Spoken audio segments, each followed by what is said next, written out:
नमस्कार, प्रादेशिक खबरों में आपका स्वागत है। मैं हूं के साथ तनु मलिक और आप देख रहे हैं लाइव एक्सप्रेस। लेकर चलिए खबरों की शुरुआत करते हैं पहली खबर के साथ। और दिन दहाड़े फाइनेंसर की हत्या करने का मामला सामने आया है और ये वारदात सीसीटीवी में कैद हो गई। यमुनानगर के पौष इलाके मॉडल टाउन से सटी अत्यंत व्यस्त रहने वाली सड़क गोविंदपुरी रोड एक निजी अस्पताल के बाहर लोग इन सीसीटीवी कैमरों में कैद हो गए। एक ऐसा खूनी मंजर जिसकी कभी कोई कल्पना नहीं कर सकता। फुटेज में बाइक पर बैठे इन दो बदमाशों को देखिए। इनमें से एक का नाम है सरबजीत उर्फ शाह। थोड़ी देर में कुछ ही दूरी पर एक और बाइक आकर रुकती है, जिसमें पीछे सफेद कपड़ों में बैठे इस युवक का नाम रविंदर है। रविंदर फाइनेंस का काम करता था और अपने जानकारों को जरूरत पड़ने पर थोड़े थोड़े पैसे ब्याज पर देकर रोजाना उनसे किश्त लेने जाता था। सरबजीत उर्फ शाह ने भी रविंदर से अपनी कार फाइनेंस करवाई थी, जिसकी किश्तें काफी देर से रुकी हुई थी। इसी बात को लेकर सीसीटीवी फुटेज में दोनों में तकरार होती साफ दिखाई दे रही है। लेकिन इससे पहले कि कोई कुछ समझ पाता, तैयारी से आए सरबजीत ने पेचकस रविंद्र की छाती में घोंप दी। अचानक घातक हमला होने पर तस्वीरों में रविंद्र कुछ देर संभलने में लगता है, लेकिन अगले ही पल मुकाबला करने के लिए पास ही पड़ी ईंट उठाने का प्रयास करता है। लेकिन रविंद्र की छाती से खून तेजी से बहने लगता है। लिहाजा जिस निजी अस्पताल के बाहर रविंद्र पर हमला हुआ था, रविंद्र उसी में इलाज के लिए चला गया।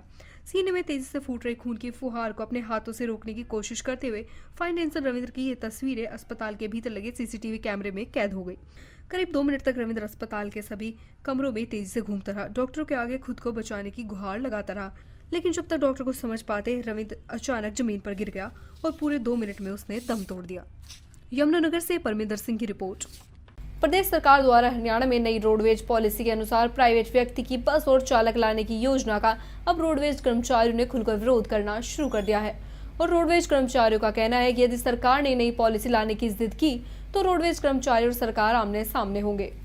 हरियाणा सरकार द्वारा लाई जा रही नई रोडवेज पॉलिसी को लेकर हरियाणा रोडवेज वर्कर यूनियन ने यूनियन कार्यालय में एक बैठक की। बैठक के बाद पत्रकारों से बातचीत में यूनियन के प्रदेश अध्यक्ष हरिनारायण शर्मा ने कहा कि पहले कांग्रेस सरकार ने 3519 निजी बस परमिट दिए थे, उसी प्रकार से अब ये सरकार काम कर रही है, जो कि रोडवेज और जनता के हक में नहीं है।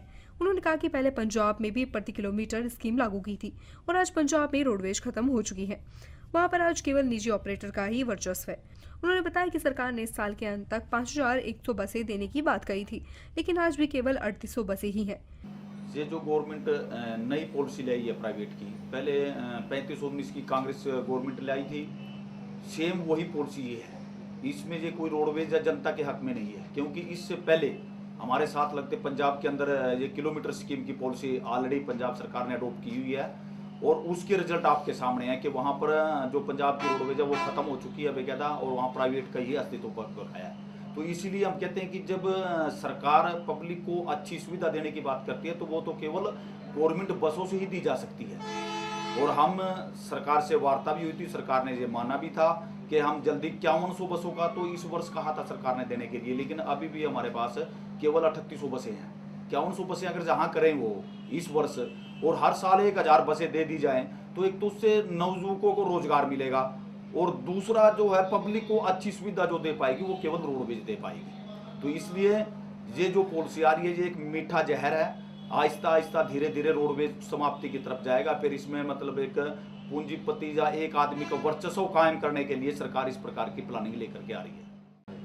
हाँ, अगर सरकार ने इसको जैसे पहले भी हमारी बातचीत मुख्यमंत्री जी से हो चुकी है, उन्होंने भी कहा था प्राइवेट का, खुद मुख्यमंत्री जी ने ये कहा था कि रोडवेज बढ़िया पूरे हिंदुस्तान में सर्विस दे रही है और हम रोडवेज को ही बढ़ाएंगे, कोई प्राइवेट नहीं लाएंगे।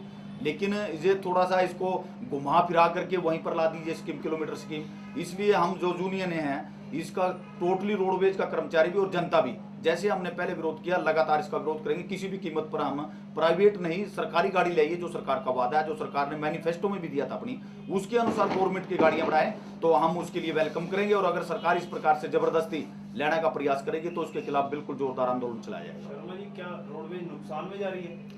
हाँ, जो सरकार ये बार बार मतलब अनाउंस कर रहे हैं परिवहन मंत्री जी के 450 करोड़ का घाटा रोडवेज का है, ये ऐसा नहीं ये कागजों में दिखाया जा रहा है। 36 कैटेगरी जो फ्री हैं, मतलब सफर करती हैं जो सरकार, हम ये नहीं कहते कि जनता को सुविधा दे सरकार, अच्छी बात है, लेकिन उसका बर्डन उसको खाते में घेर दिया जाता है रोडवेज की।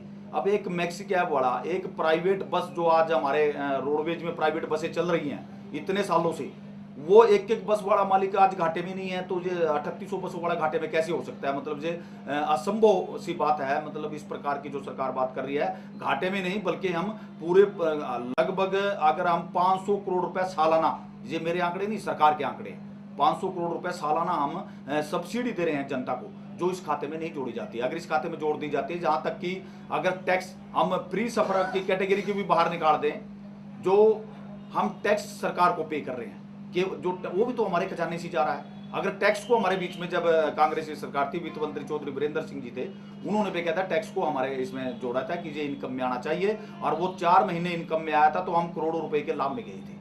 अब उसको अलग निकाल करके सारे खर्चे निकालने के बाद मतलब घाटा बताया जा रहा है। ये कागजों में घाटा है, वैसे कोई घाटा नहीं, प्रॉफिट में चल रहा है।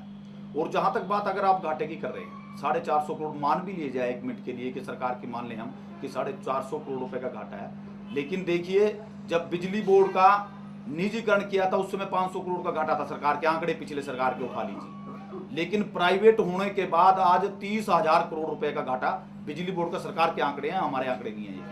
तो हम ये कहते हैं कि प्राइवेट पे जाने के बाद तो और भी ज्यादा घाटा बढ़ेगा। इस घाटे को अगर कम करना है तो इसी में सरकारी बेड़े को बढ़ाना और नवयुवकों को रोजगार देना, ये सबसे बड़ी मतलब मैं कहूंगा कि हिंदुस्तान में हरियाणा रोडवेज एक बढ़िया सफर जो तय करती है। लगभग हमारे 15 लाख यात्री जो है डेली इसमें सफर कर रहे हैं। तो हम चाहते हैं कि ये बढ़ करके 20-25 लाख यात्री इसमें सफर करें और उनको अच्छी सुविधा हम जनता को दे पाएं। इसलिए ये हमारी अपील सरकार से भी है और जनता से भी हम अपील करेंगे कि जनता का डिपार्टमेंट है, इसको तोड़ा ना जाए बल्कि इसको आगे बढ़ाया जाए। यदि रोडवेज के बेड़े में 5100 बसें हो जाएं और हर साल 1000 नई बस लाई जाएं, तो इससे युवाओं को रोजगार मिलेगा और जनता को भी अच्छी सुविधा मुहैया कराई जा सकेगी। यमुनानगर से परमिंदर सिंह की रिपोर्ट। और प्रादेशिक खबरों में फिलहाल इतना ही। बाकी तमाम खबरों के लिए आप देखते रहिए लाइव एक्सप्रेस। नमस्कार।